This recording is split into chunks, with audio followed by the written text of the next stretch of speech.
Good morning. Thank you for giving up a Saturday to be with us. And my colleagues up there, I wonder if you could just put the images on the monitor down here so I can follow where I am. I'm the son of a head, well, he would have said headmaster. These days we'd say head teacher. So when I'd finished at university, of course, there was only one thing I really knew about life, and that was I wouldn't, of course, become a teacher. Now, sadly, and I don't know if this resonates with you, after I came down from Oxford, I hadn't got any money. And I looked around at my friends who were doing things like stacking shelves or working in factories or very worthwhile voluntary things. And I saw a little advertisement inviting people to go and teach on a summer school. And I thought, well, okay, I'll do that then. And within 3 nanoseconds, I realized that teaching was for me. I realized that that was indeed, as indeed he was saying, where I could make a small difference. So I became qualified as a teacher, and at least I thought I'll go and start off in a school that isn't the kind of school I've been educated in. If you know Oxford, you'll know the Blackbird Leys estate. And I thought, that's where I'll go. I'll start there.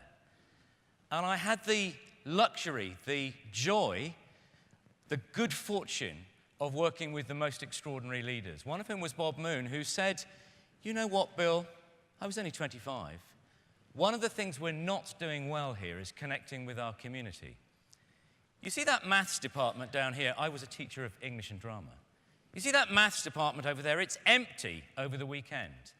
Can you come up with something to do and might at the same time engage our local primary schools and, in fact, some of those community organizations on the Blackbird Leys estate? And I said, well, you may have spotted I'm not a mathematician, but I'm a musician. How would it be if I invited my musical mates and we made music every Saturday morning with the community? And he said, that's a daft idea, let's do it. And that is exactly what I did. And for me, it was a really formative experience of the text that I want to talk about now, which comes directly from the church's vision for education. And it's this. So education needs to have a core focus on relationships and commitments, participation in communities and institutions, and the qualities of character that enable people to flourish together. Now, it's a Saturday, so I've prepared a short test for you. Are you ready? James did warn you, I hope. I'm going to invite all of you to answer my very simple live or die test. So this is high-stress testing, all right? If you can't substitute those question marks with the appropriate letters, I'm afraid we're going to have to say goodbye to you. Are you ready? Just wave at me if you've already solved it. Oh, dear. A very small number of this inclusive community have yet solved it. So what do I do as a teacher? Do I tell you the answer? That would be very dull, wouldn't it? No, I need you to struggle a bit, don't I? Sorry, I'll give you a clue. How about that? Here's your clue. I'm going to confidently predict that 99.9% of you will now get the answer. Here's the clue. Back to the test. How are you doing? You don't want to let me down, do you? No, of course not. So the answer is, it's a question of translation. It's a question of context. I think that the Ace of Hearts is the key that unlocks our particular approach to that puzzle. But the puzzle that we're wrestling with is far more important than a silly card trick or a silly test. The puzzle we're really struggling with, I think, is how we frame education in the United Kingdom and beyond. And I think the key to that at the individual level is character. And I think the key to that at the community level is character in action. Character may seem like a singular noun. It's not. It's a plural, collective noun. Character is the answer to educating for community and living well, I believe. Well, I'm not happy. I have to say this. And I'm particularly not happy that I'm not alive when the quadrivium was alive in the Middle Ages, because my EBAC in those days, sorry if you're not of a technical persuasion, that's the ludicrously termed English baccalaureate, would have been the trivium and the quadrivium. And guess what? In the quadrivium, nestling amongst arithmetic and geometry and astronomy, okay, we don't teach astronomy now, was music. You could not have been unmoved by the Archbishop's passion for music, could you? Music is central to who we are. It's central to community activity, and apparently it is not a core academic subject. The writers of the EBAC need to go back to school because they would discover that it has one of the most extraordinary academic pedigrees. It's not just music I'm fretting about. I'm fretting about, back to our lovely example of our use of hands, I'm fretting about what Jesus' father did and how little opportunities there are now for handwork, for practical work, and how little it is valued in schools. That keeps me awake. It's not good enough. One of the things the Foundation for Educational Leadership will do is constantly to hold us all to account for a breadth and inclusiveness of educational vision. There is, of course, as Ecclesiastes reminds us, nothing new under the sun. And here I take you to the year 1899 on the left and the work of William Briggs and character power. Enjoy some of the contemporary resonance of those words. No, Angela Duckworth did not invent the term grit. It was around in North American slang in the middle of the 19th century. No, the OECD did not invent the concept of adaptability. That was around there too. Now, I'm not quite sure about princely manhood. That may not be much in vogue in schools near here, although our royal princes do visit Canada a lot. Fast forward to Ruby. I want to introduce you to her. If you're of my generation, you may remember Educating Rita. Anybody remember that? Rita goes to university and puts a bomb under it. She forces us to rethink the social inclusiveness, the nature of learning and teaching and understanding and development and growth at a university.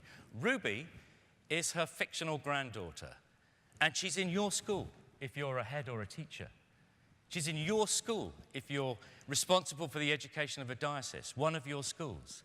And my question is, as well as becoming a fantastic mathematician and scientist and dancer and artist and sculptor and historian and every other subject, please forgive me if I've not named yours, she's also acquired, and forgive me for the acronym here, the 7 C's. One of these all too important characteristics, capabilities, or as I prefer to frame them, habits of mind.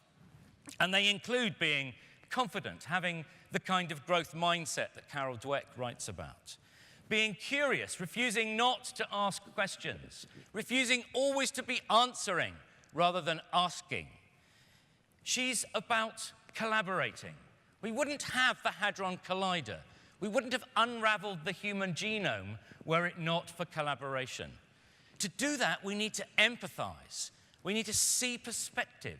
We need to see different and value the different skills and capabilities that others bring. I'm not going to go through the whole list. The last one, or the penultimate one in the way that they're expressed there, is commitment, which has been, I think, referred to in different ways by all of the other speakers.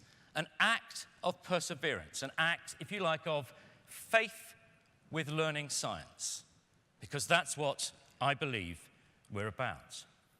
If you look at what researchers tell us, there is near global consensus on the kind of capabilities that we want to see at the individual level and that we want to see in society. And they are these.